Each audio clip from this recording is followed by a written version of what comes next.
العالمین والصلاة والسلام علی من لا نبی بعد اما بعد فاعوذ باللہ من الشیطان الرجیم بسم اللہ الرحمن الرحیم ان اللہ لا يحب كل مختال فخور۔ صدر انجمن، حاضرین مجلس، اساتذہ اکرام، حکم صاحبان اور میرے عزیز ساتھیوں، آج کی اس سالانہ انجمن میں جس موضوع پر لب کشائی کرنا چاہتا ہوں، میرا موضوع بیان ہے تکبر اور اس خرابیاں۔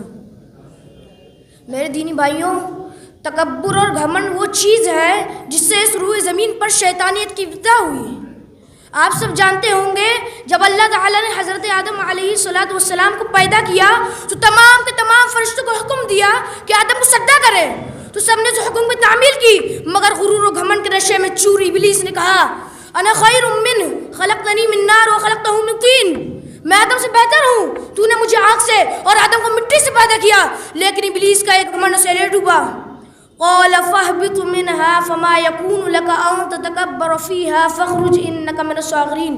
اللہ تعالی نے فرمایا تو جنت سے نکل جا، تجھے ہر کسی حق حاصل نہیں کہ تو جنت میں رہ کر تکبر کرے، تو ذلیل و خوار ہو کر نکل جا۔ میرے دین بھائیوں، یہ تکبر دراصل ابلیس کی خصلت ہے، اس کا شیوا ہے۔ اللہ تعالیٰ تکبر کو اس قدر ناپسند کرتا ہے، اس کا اندازہ آپ اس سے لگائیے۔ حضرت لقمان علیہ السلام نے اپنے بیٹے کو جو قیمتی نصیحتیں کی تھی، ان میں سے ایک یہ بھی تھی وَلَا تُصَعِّرْ خَدَّكَ لِلنَّاسِ وَلَا تَمْشِ فِي الْأَرْضِ مَرَحًا إِنَّ اللَّهَ لَا يُحِبُّ كُلَّ مُخْتَالٍ فَخُورٍ۔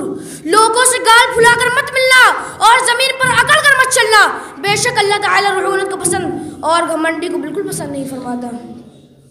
یہ تکبر اس قدر بری عادت ہے کہ ایک حدیث میں اللہ کے رسول صلی اللہ علیہ وسلم نے فرمایا جس شخص کے دل میں رائی کے دانے کے برابر اگر تکبر ہوگا وہ شخص جنت میں نہیں جا سکتا۔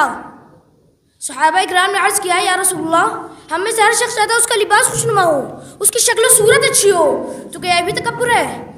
آپ صلی اللہ علیہ وسلم نے فرمایا اس کا نام تکبر نہیں۔ اللہ تعالیٰ خود صاحب جمال ہے، خوبصورتی اور جمال کو پسند کرتا ہے۔ تکبر تو ہے کہ حق بات معلوم ہونے کے بعد بھی ہر درمیز کام لیا جائے اور لوگوں کو حقیر جانا چاہیے۔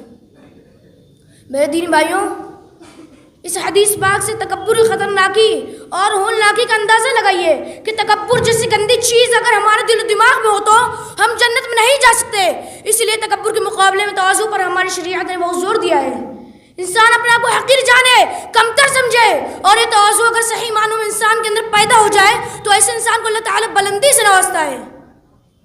ایک حدیث میں اللہ کے رسول صلی اللہ علیہ وسلم نے فرمایا من تواضع للہ رفعہ اللہ، جو اللہ کے لیے تواضع اختیار کرے اللہ تعالیٰ اسے بلندی سے نوازتا ہے۔ میرے دینی بھائیوں، آج ہمارے معاشرے میں تکبر بہت تیزی سے پھیل رہا ہے۔ کسی کو اپنی دولت کا گھمنڈ ہے تو کسی کو اپنے حسن پر ناز ہے، کسی کو اپنے علم کا غرور ہے تو کوئی اپنے تقوی اور دینداری پر فرشتا ہے۔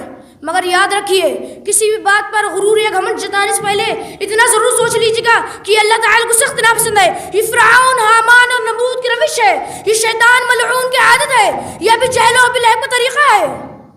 ہمارے رسول صلی اللہ علیہ وسلم کی حیات طیبہ دیکھیے، صحابہ اکرام کی سیرت پڑھیے، یہ لوگ تکبر سے کوسوں دور اور تواضع کے پیکر تھے، حالانکہ یہ لوگ عالم و عمل کے پہاڑ تھے، تقوی اور خدا تسلیم بعد آنے والوں کے لیے نمونہ تھے۔ جب ان مقدس ہستیوں نے غرور و گھمنڈ سے کام نہیں لیا، کسی بھی بات پر تکبر کا اظہار نہیں کیا، تو ہم جیسے بد عمل اور بے عمل انسانوں کو یہ حق کہاں سے حاصل ہو گیا کہ کسی بات پر تکبر کرے؟